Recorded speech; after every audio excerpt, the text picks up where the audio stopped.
नमस्कार, आप देख रहे हैं केबीसी न्यूज और मैं हूं आपके साथ अमित।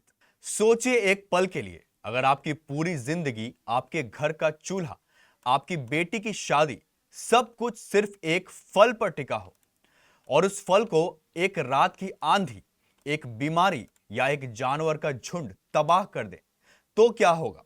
यह कहानी किसी फिल्म की नहीं, बल्कि बिहार के वैशाली जिले के एक असली गांव का है। वैशाली जिले के पातेपुर प्रखंड की हरलोचनपुर सुक्की पंचायत इन दिनों गहरी मायूसी में डूबी है।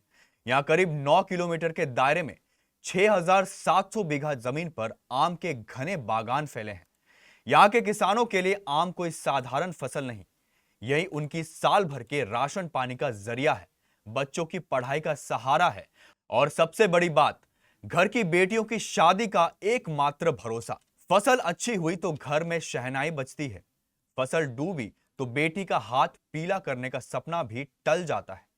प्रमुख फसल मेरा आमे है और आम का इस बार मौसम का भी मार और झेलना पड़ा है और कीड़ा बहुत ज़्यादा आ गया और कीड़ा के लिए सरकार भी कुछ मदद की है, लेकिन सभी को नहीं पहुंच पाया है। रीज़न था कि बाप दादा के नाम पर ज़मीन होना और उसके कारण से किसान फार्मर आईडी नहीं बनना, उसके और सुविधा नहीं मिलना, जो कीटनाशक जो मिला हम लोग को और डब्बा जो जिससे छेदा रोग होता है आम के नीचे और जिससे हमको हमारा फल बहुत जल्दी जल्दी फट के गिर जाता है, तो वो फसल के लिए सरकार यहाँ कुछ नहीं करती है। दूसरे जगह ड्रोन का स्प्रे है और सामूहिक रूप से स्प्रे होता है।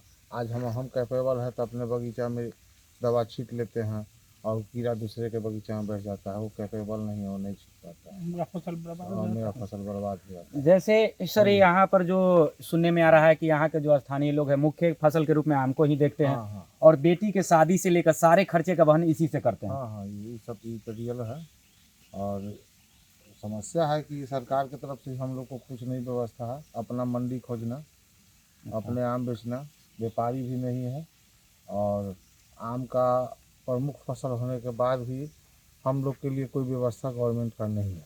हमारा नाम राजीव कुमार है। आम का फसल उगाते हैं, आम का पेड़ लगाते हैं, तो जो सबसे प्रमुख तो है नील गाय। अच्छा, नील गाय को सबसे पहले तो यहाँ से हटाया जाए। वो आकर के आम खा जाती है, प्लस पत्ता खा जाएगा, पेड़े खा जाता है। इस साल मौसम की मार और नील गायों के आतंक ने किसानों के अरमानों पर पानी फेर दिया है। बागों में जो हरियाली और उम्मीद होनी चाहिए थी, उसकी जगह सन्नाटा पसरा है। यह तस्वीर बेहद डराने वाली है। प्रकृति का मिजाज जरा सा बदला, कीड़ों का प्रकोप हुआ और सीधे किसी बेटी की शादी रुक जाती है, किसी पिता की रातों की नींद उड़ जाती है। जीविका का संकट अलग और ऊपर से कर्ज का बोझ अलग। देश का अन्नदाता आज भी पूरी तरह प्रकृति की दया पर जी रहा है। यही इस गांव की सबसे बड़ी त्रासदी है। अब जरूरत क्या है?